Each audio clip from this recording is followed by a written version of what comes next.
Well, the road construction here at Turkey Knob is still going on. I ain't sure what they're doing. I don't know if they're putting up guardrails or what. Or it might be that bank slipping off.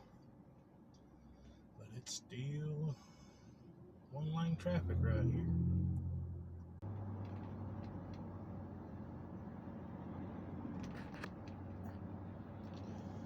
But I don't know how long it'll take them to fix it. Probably be a while, I'd say.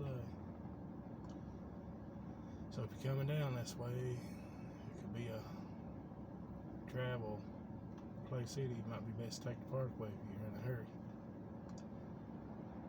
It's going to be a few days, looks like.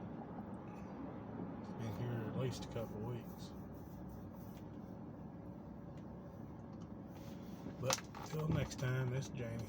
See you later.